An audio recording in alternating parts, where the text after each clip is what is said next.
मोदी सरकार ने राष्ट्रीय सुरक्षा, कूटनीति और आंतरिक स्थिरता जैसे गंभीर विषयों को सिर्फ फोटो खिंचवाने और खोखले प्रचार का माध्यम बनाया है।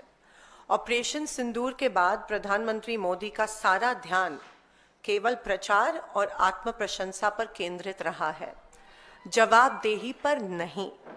देश की जनता को दिखावा नहीं, जवाब चाहिए।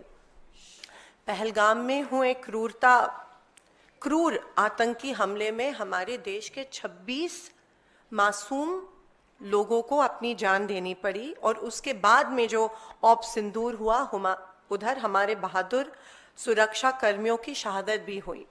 उसके बाद देश आज तक प्रतीक्षा कर रहा है कि जो 4 आतंकवादी इस हमले में जिन्होंने हमला किया, जिन्होंने हमारे 26 लोगों की हत्या की, वो कहाँ है? क्या सरकार उनको गिरफ्तार क्यों अभी तक नहीं कर पाई है? क्या सरकार उनकी गिरफ्तारी को लेके कुछ कार्रवाई कर रही है? मैं मोदी जी को पूछना चाहती हूँ कि क्या हमारी सरकार आतंकियों को गिरफ्तार करने में असफल हुई है? अमेरिका के राष्ट्रपति डोनाल्ड ट्रंप ने सऊदी अरेबिया में स्टेटमेंट दी कि मैंने ट्रेड थ्रेट, व्यापारिक दबाव डालकर इंडिया और पाकिस्तान के बीच सीज फायर करवाया। मैं मोदी जी को पूछना चाहती हूँ, क्या भारत सरकार को इस सीज फायर अनाउंसमेंट के बारे में एडवांस नोटिस थी कि क्या ट्रंप इस तरह का ट्वीट करके, ट्रंप एक थर्ड पार्टी, अमेरिका एक थर्ड पार्टी ने सीज फायर की अनाउंसमेंट जब की, तब क्या भारत को इसके बारे में पता था?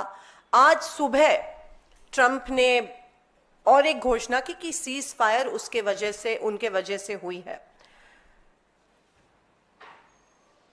जब ट्रंप ने ये स्टेटमेंट की थी, तब तक we had an upper age, हम जंग ऑलमोस्ट जीत रहे थे। लेकिन ट्रंप की घोषणा के बाद हमारे देश को बहुत कमजोर हमारे देश की सरकार ने दिखाया। हमको कोई थर्ड पार्टी इन्वॉल्वमेंट की जरूरत नहीं थी, हमें कोई थर्ड पार्टी देश की इंस्ट्रक्शन की जरूरत नहीं थी कि अब सीज फायर होनी चाहिए। हम सक्षम हैं, हम कर सकते थे जो इंदिरा गांधी जी ने तब कर दिखाया था। एक हार्ड लाइन और निक्सन को लिख के पाकिस्तान को दूसरे दिन सरेंडर करवाया था। लेकिन जब ट्रंप ने ये स्टेटमेंट दी, तो क्या इंडियन गवर्नमेंट, क्या मोदी सरकार वाज इट कॉट अनअवेयर?